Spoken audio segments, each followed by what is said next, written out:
Bismillahirrahmanirrahim. Assalamualaikum warahmatullahi wabarakatuh. Anak-anak sekalian, bertemu kembali dengan Pak Guru. Pada kesempatan kali ini, sebelum kita belajar, mari terlebih dahulu kita berdoa menurut agama dan keyakinan kita masing-masing. Berdoa, mulai.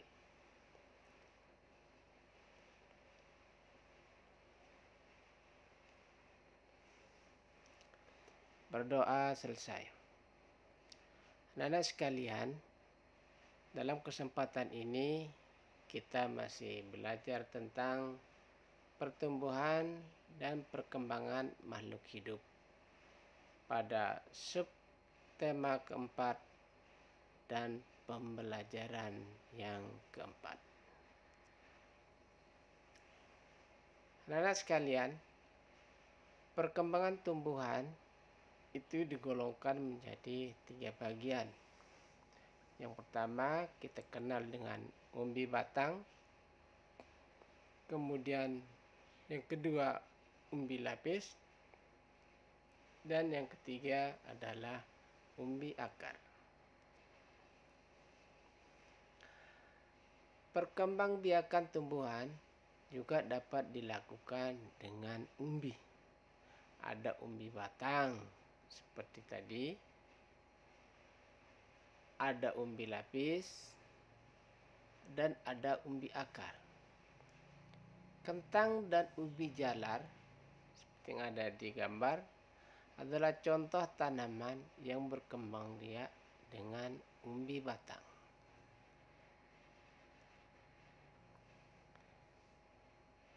Sedangkan bawang dan bunga bakung berkembang biak dengan umbi lapis. Sedangkan wortel dan singkong berkembang biak dengan umbi akar.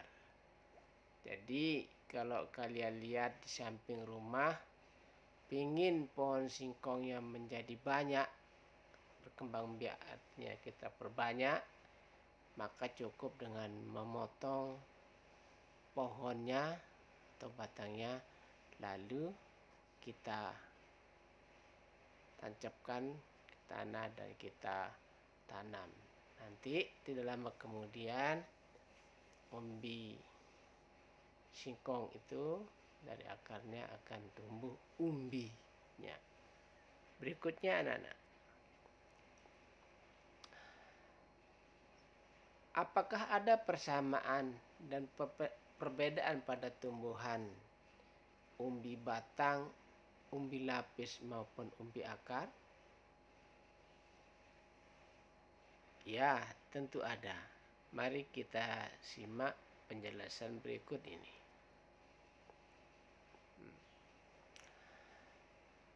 Persamaan dari ketiga tanaman tersebut dan juga perbedaannya terlihat pada tabel yang ada. Kita lihat persamaannya. Sama-sama dia ada di dalam tanah. Kemudian tempat cadangan makanannya yang sama dan digunakan sebagai alat perkembangbiakan. Mari kita lihat. Terbentuk dari batang yang mengembang, itu pada umbi batang ya. Sementara pada umbi akar terbentuk dari akar yang mengembang. Dan umbi lapis terbentuk dari lapisan daun yang bersusun berlapis. Tumbuh tunas pada bagian umbi batang. Pada umbi akar tumbuh tunas pada bagian umbi akar. Pada umbi lapis tumbuh tunas pada bagian pangkal daun. Sementara pada umbi batang memiliki akar tunggang, sementara pada umbi akar memiliki akar serabut, dan juga sama dengan yang dimiliki oleh umbi lapis. Ini memiliki akar serabut. Anak-anak sekalian, bawang merah berkembang biak dengan cara kawin dan tak kawin. Dalam proses perkembangbiakan kawin, penyerbukan bawang dibantu oleh lebah dan serangga lainnya sebelum menjadi benih atau biji yang siap tumbuh sebagai individu baru.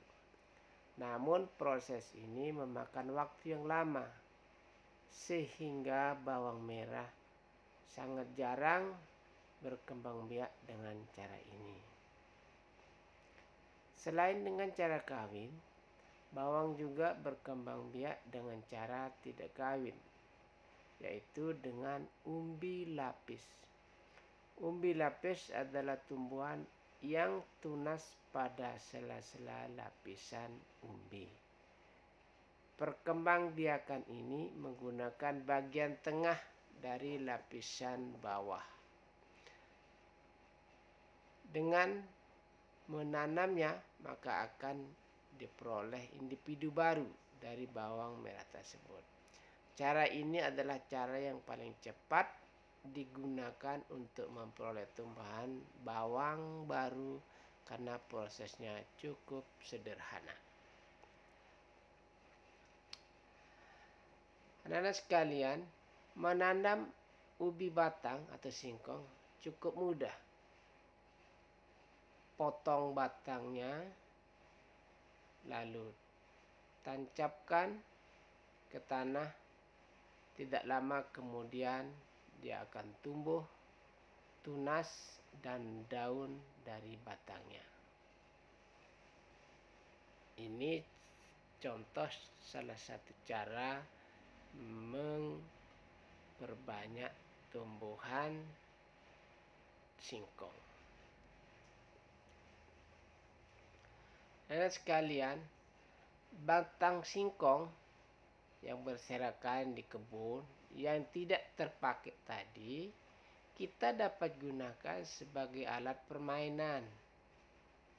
Lebih tepatnya, kita gunakan sebagai alat ukur untuk menghitung berapa jauh lompatan dalam sebuah permainan. Contoh misalnya, kalian bermain di halaman. Kalau sekarang mungkin lebih mudah karena ada meteran roll sudah ada. Tapi dulu sebelum ditemukan meteran itu, anak-anak zaman dulu kalau bermain menggunakan alat ukurnya tadi adalah batang pisang, batang singkong yang panjang tadi, dia potong, kemudian itu jadikan ukuran. Siapa yang paling jauh, itulah pemenangnya. Itu cara menggunakannya. Alat ukur alternatif atau tradisional itu kita sebutnya. Baik, kita lihat cara bermain. Cara bermain menggunakan alat ukur dari sisa batang pisang tadi. Siapkan garis batas sebagai tanda awal lompatan. Kemudian siapkan batang untuk alat ukur pengukur lompatan. Batang yang dimaksud sini adalah batang singkong tidak terpakai tadi. Mulailah mengambil ancang-ancang. Berlarilah sampai garis batas lompatan. Kemudian melompatlah sejauh-jauhnya dari garis tersebut. Beri tanda batas hasil lompatanmu dan ukurlah jarak lompatanmu dengan menggunakan batang singkong. Urutkan temanmu yang paling jauh lompatannya, itulah yang menjadi pemenangnya.